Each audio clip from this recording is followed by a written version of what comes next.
Băieți cu coș. Stați să leagă, băi! Cum lumina? Hai acolo mai aproape, hai!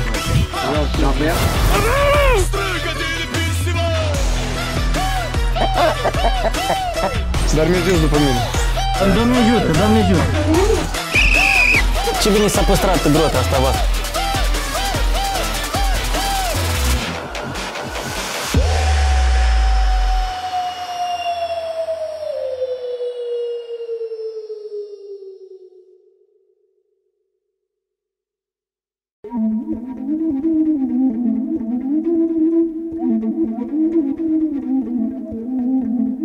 Salut! Eu sunt Radu Țurcan, ghid montan local și național. V-a fost dor de noi? Nouă ne-a fost dor de Moldova, nouă ne-a fost dor de natura Moldovei, nouă ne-a fost dor de locurile frumoase din Republica Moldova.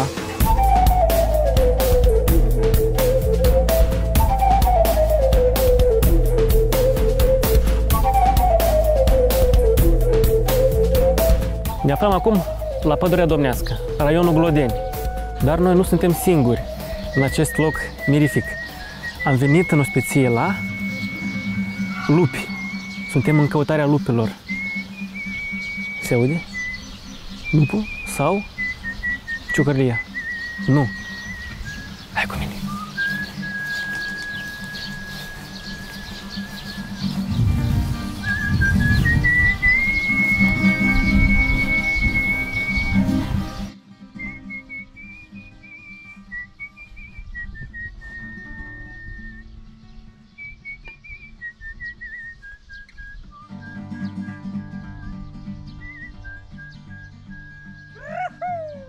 Alex Calancea Band, lupii și oastea de bărbați.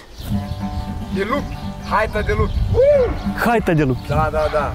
Salutare, băieți! Salutare, salutare! Bună ziua! Ce faceți? Bine v-am găsit, de fapt, bine m-am găsit și pe mine, pe locurile unde am copilărit, pe locurile natale. Noi suntem la nordul Moldovei, să spunem nord, bine, Moldova nu știu dacă are nord, are sud, Moldova însuși, dar suntem la nordul Moldovei unde tare vrem să vă arătăm aceste superbe locuri, Lunca Prutului, Moarea Domnească, Stânca, Suta de Movile, chiar și satele astea care unde m-am născut și eu și a copilărit și Valentina Anaforința, satul Movilei, satul Cunești, Bisercaniu. Sunt niște locuri superbe pe Lunca Prutului unde poți să-ți aduni energia, să auzi păsărele, să-ți încarci bateria, dar cel mai important, dacă ne aflăm aici, sigur că sunt acești zimbri care cu siguranță o să vedem. Salutare, salutare! Vă salut, da. Maestre! Puteți să ne spuneți mai multe, pentru că eu până la urmă... Încă pe timpul lui Alexandru cel Bun, aici a fost creată o rezervație unicală, una dintre primele în Europa, care se numea Rezervația Tuțora, pe ambele maluri ale Prutului. Și asta este o rămășiță a acelei rezervații, care se numea Rezervația Tuțora. De ce a provenit denumirea de Pădurea Domnească? Pădurea Domnească pentru că toate pădurile astea, în toată istoria, adică nu ține minte omenirea, a fost domeniul domnesc, adică a curții domnești. Și noi acum continuăm. Aceasta este o proprietate a statului. Și în special în locul ăsta, aici, lângă satul Moara Domnească, unde se află unicul loc, unicul țart, unde au fost readuși zimbrii în Republica Moldova, care au dispărut cu 300 de ani în urmă.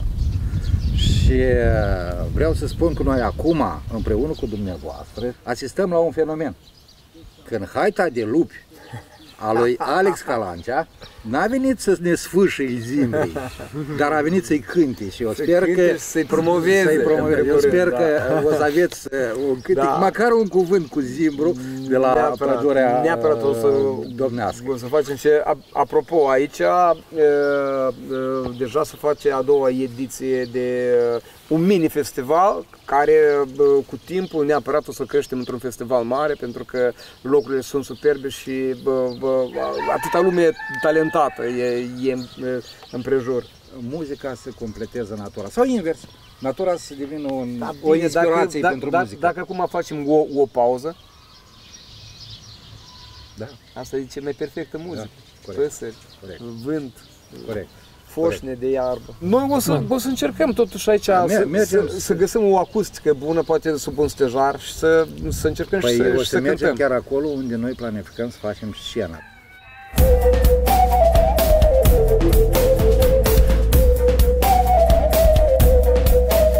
După toate istoriile despre Zimbri și despre Mutu, mergem să ascultăm cum cântă lupul. O tablă de șah. Traseu. Bandă galbenă.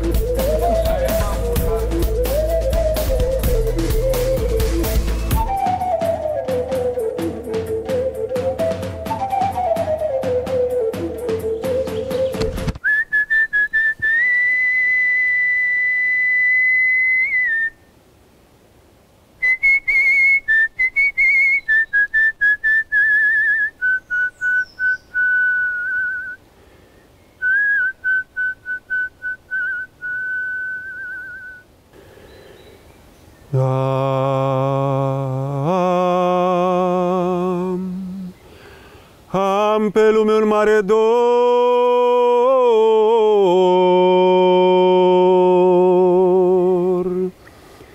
să trăiesc, să nu mai mor.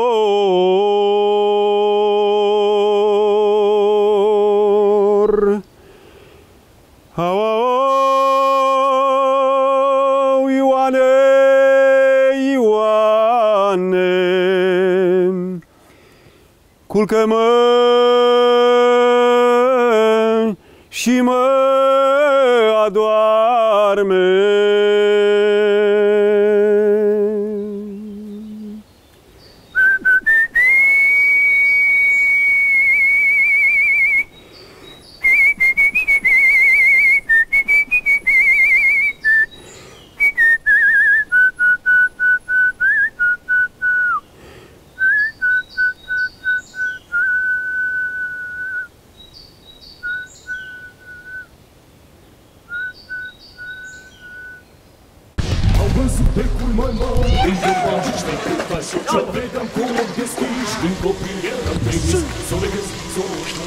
Iată și renumitul și bătrânul Zimbru Rodeavaci. Ion vrea să-l îmblânzească. Ia stai că mă duc eu să-l aduc. Chiar n-ai făcut. Bine, frate, că nu ne faci de râd. Las că ăștia nu... Dar cum trebuie de chemat Zimbru? Cum se cheamă Zimbru în sat? Față în caldare. Atâta timp. Bine, bravo, băie, bravo. Hai vină cu ea. Am văzut ouăle, am văzut așa, hai că arată-mi. Bravo.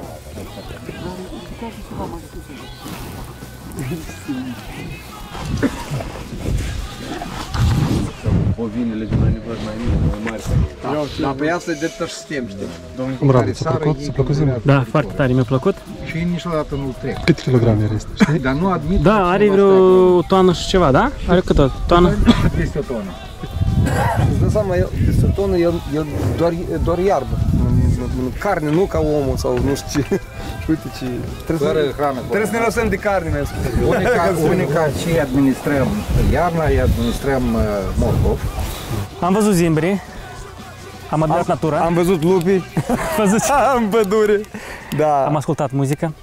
Am simțit muzică, iar acum mergem spre Moara Domnească. Nu, acum nu, mergem acum, e o surpriză, mergem la mine în sat, în satul Movileni, unde ne așteaptă părinții mei cu mare drag. Și o să vă povestesc acolo și unele povești despre lupi. De fapt, proiectul lupii de unde s-a născut și povestea lor. Așa că mergem. Satul Movileni. Cu coșul ăsta? Unde tu ești? Ia câte-l! Tu înțelegi că tu ai stricat tot filmarea? Am făcut vreo 10 cadre de-am. Ha? Cum te cheamă? Chiar trebuie să strigi așa de tare? Nu știești.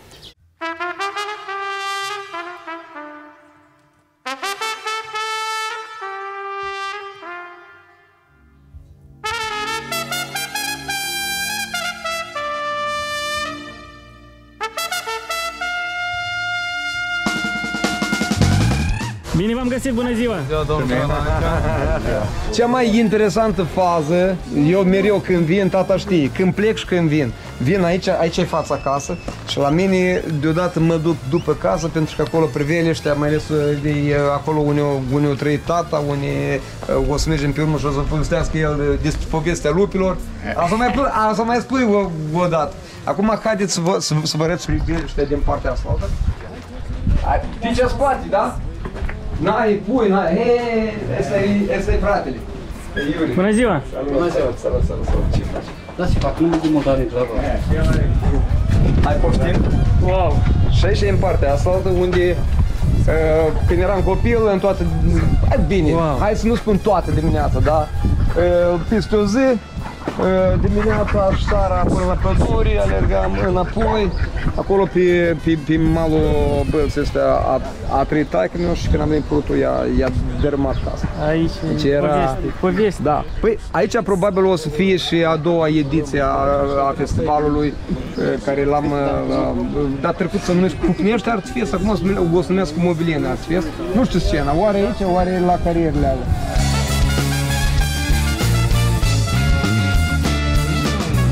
După vin începe jocul Linuleanu mei.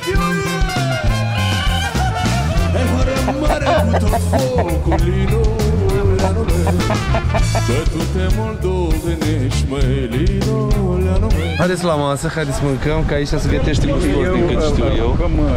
Mergem la o zeamă, pentru că noi suntem de pe drum.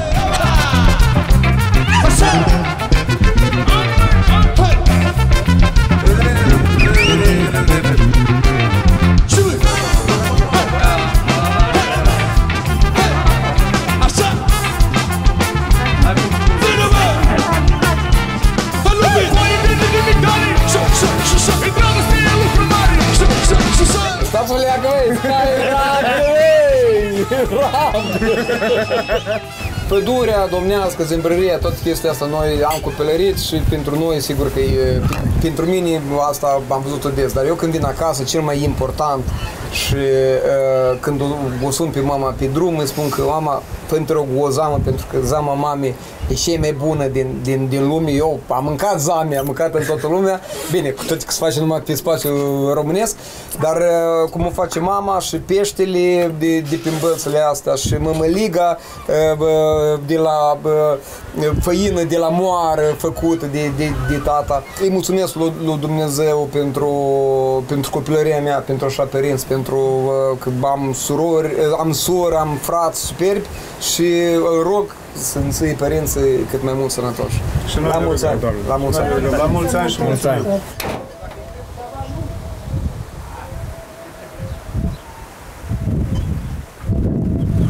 Unde mergem, Alex?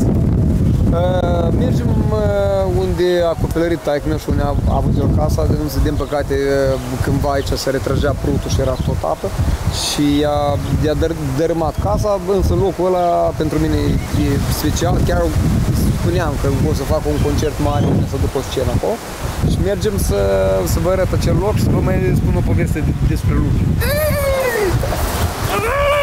Un pahar de gin.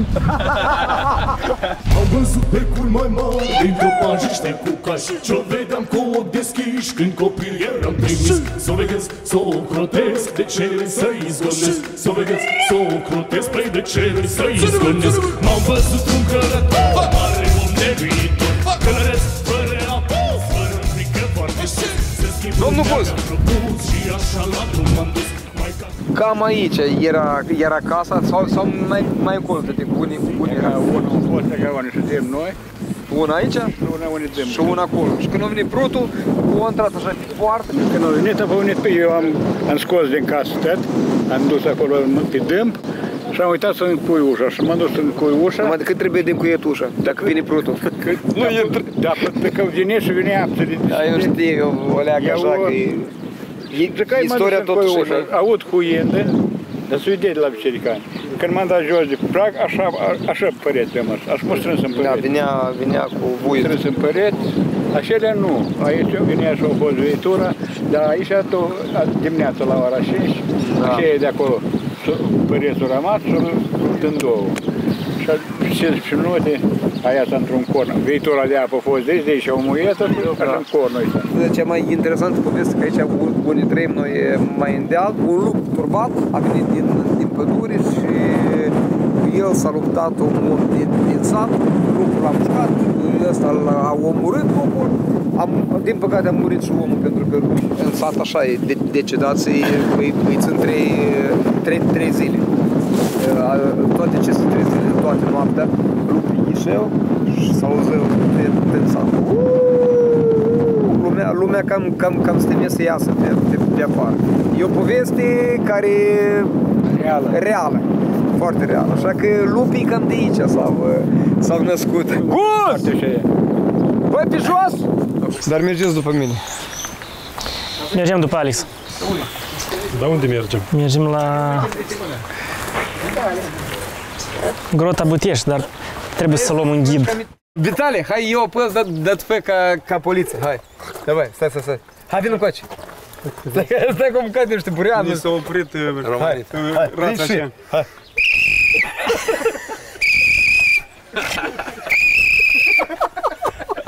Hai, nu vedeți.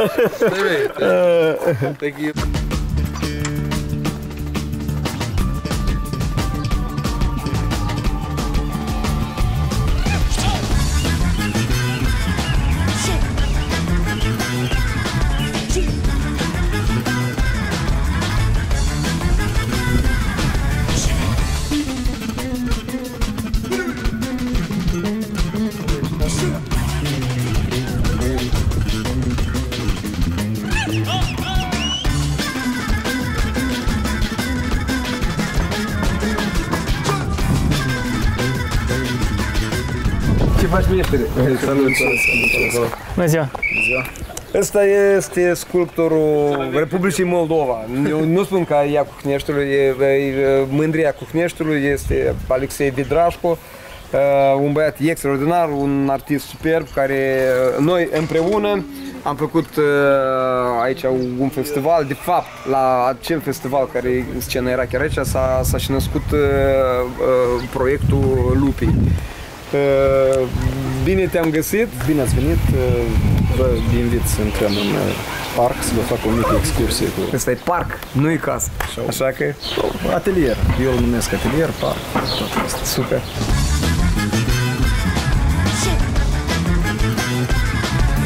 M-ați prins într-o lecție practică cu copiii aici. Deci eu îi aduc de la școala de artă, îi aduc la mine acasă, că lor le place mai mult, pentru că ies la poloacă, la râu și... Păi cum nu i-ar place așa ceva? Și haideți să... Noi putem să vedem cum arată o lecție? Da, super! Intrăm în tainele sculptorului Alexei Vidrașcu. Bună ziua! Wow! Doamne ajută, Doamne ajută!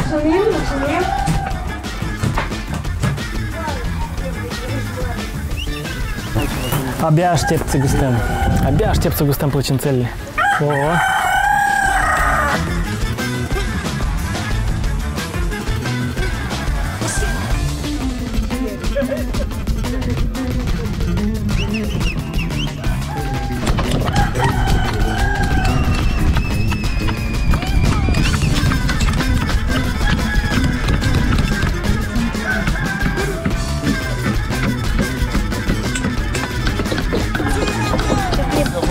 Cioplit.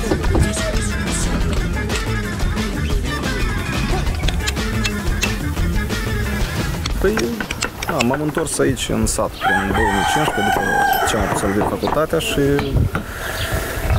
direct am fost angajat la școala de artă Cuhnești. Inițial nu aveam mare plăcere de a preda, pentru că vreau să mă manifest ca sculptor și pe urmă a început să apară dragostea de a lucra cu copiii. Și mă mențin până în prezent. Văd că ei sunt foarte entuziasmați și fac lucrări foarte interesante. Totul depinde de profesor în toată chestia asta. Eu m-am străduit ca să fie, eu le-am oferit libertatea maximă în ce ține de creație. Nu-i complic cu subiecte neinteresante, ca să nu-i... Mi-e frică ca să-i plictisesc. Și Fiecare își alege nișa lui. Le-am oferit foarte multe tehnici, fiecare își alege nișa sa. Da, fiecare în parte face la fiecare lecție, odată sculptează, odată cioplește, odată pictează sau mie îmi place să pictez și eu vin aici să pictez? Când suntem aici, care vin, spre exemplu, fac numai sculptură sau numai pictură. Dar când suntem la ore, deci e obligatoriu să fie desenat. Am înțeles. Gabi, ce facem noi acum? Mergem la grota Butești? Budești sau Butești? Butești. Butești.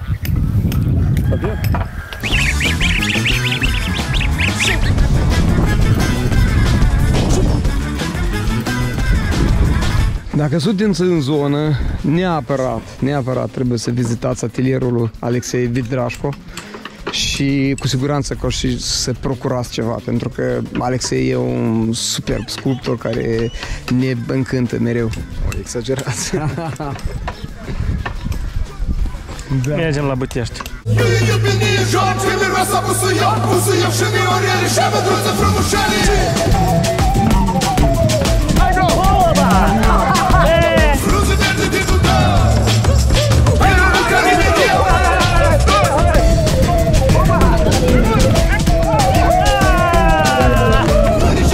Fotbalul la țară e cel mai...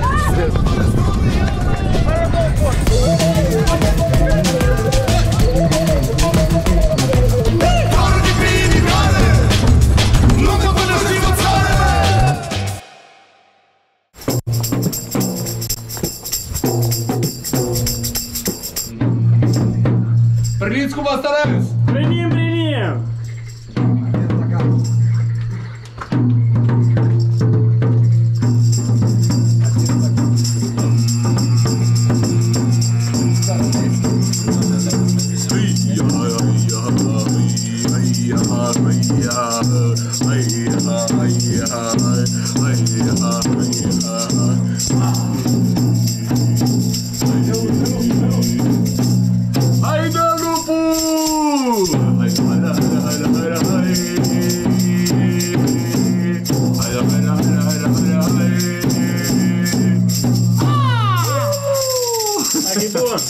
Ce bine s-a păstrat grota asta voastră?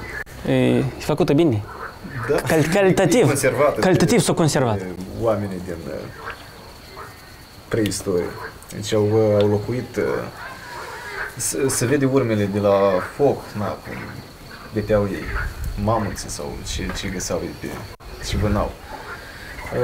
Iar e o adâncime destul de mare, doar că nu a fost studiată și ea este astupată intrarea, gura de intrare în grotă. Acolo? Da. Unii oameni spun că ar avea o lungime de vreo 3 km și mai sunt careva ieșiri în afară.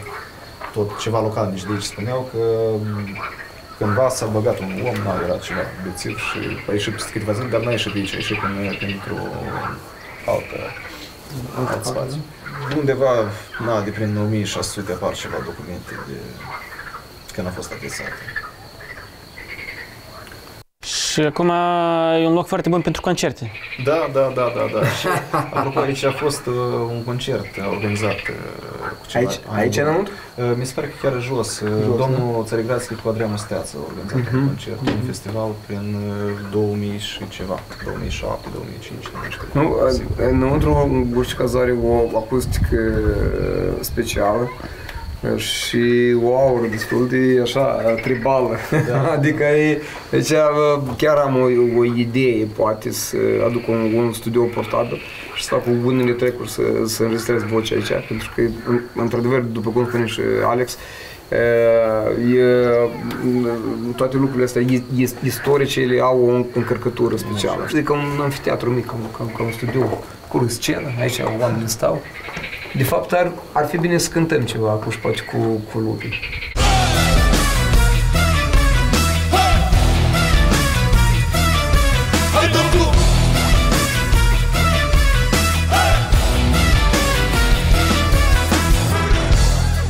Inimă sălbatică, singură băimatică, zâmbetul-i ascunde lacrima, pas cu pas bătătorește cărășa. E copilul, codrul, foarte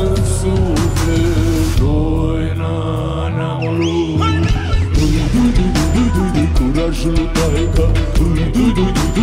Răbdare cu maică, bă. Curajul lui taică, răbdarea lui maică. Ca o picătură răsultă de dată. Muzicatul și flămând se trage la sat. Minori visează la demo mai îmbrăzit, se vrea domnul și un moarte. Echipa Lupii. Echipa Lupii. Lupii. Lupșorii care cresc. Lupii Butești. Lupii Butești. Da. S-au spărat așa care are mingea și-au plecat acasă fotbalul s-au terminat. Mai sunt reguli multe. Noi am plecat mai departe, plecăm la suta de movile. Lupu. Fii atent. Suta de movile. Asta e 83, îmi pare că. Lasă-o să fie. A 83. Asta se numește, dacă nu mă greșesc, movila țiganului. E una din movilele cele mai mărișoare. Apropo, la noi în sat, tot este movilă, care din alt sat tot au movilă, care când te urci și le vezi unul pe altul. Adică se spune că sunt mai multe povești. Una din tânzele ar fi că când veneau turcii, dădeau foc și... Semnalizare făceam. Semnalizare, că la noi chiar în mijloc satului este movila de dintre aia, da. Acum sunt foarte multe povești și despre unele comori ascunse sub aceste mobile.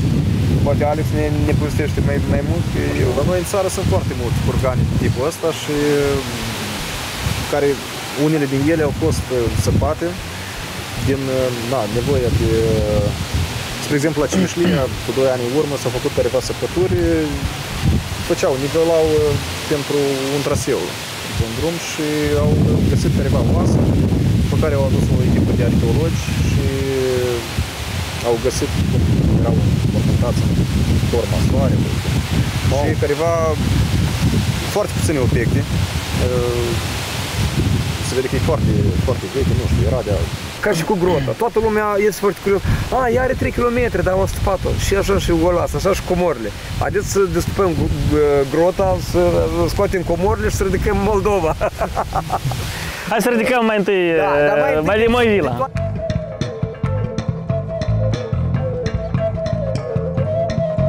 În primul rând, pentru toți cei care iubesc frumosul, veniți la nordul Moldovei pentru că aveți ce vedea. Sunt foarte multe locuri superbe, sunt oameni frumoși. Noi o să încercăm prin unele festivale, prin unele acțiuni culturale, tot să promovăm această Valea Prutului sau Lunca Prutului, pentru că dacă vedem satele alea deja sunt românești. Aici este Prutul și toată această lungă Prutului este superbă. Apropo, încă câțiva kilometri și Costeștiul, da, unde este Damba Costești. Cu mare drag vă invităm la Moara Domnească, la Zimbrărie, la atelierul Alexei Vidrașco. S-am spus cum mă cunosc. La Grota Butești, la suta de movile. Face de văzut aceste locuri și pentru cei curioși, pentru turiști, nu să vă pară rău, cu siguranță. Noi vă asigurăm.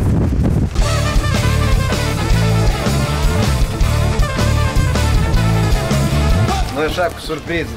Da, am fost la ventilație, de-am ieșit, am zis să mă duc acasă, iau pe picul, am avut 3 petiții și au fost mulți copii, olea. Bravo, Iza Mărujel! Nu e nimica. În această școală am învățat eu, am învățat Valentina Naforniță, acum studiază sculptorul Alexei Vidrașco, doamna Violeta Kuzinski, cu mare drag pe toți.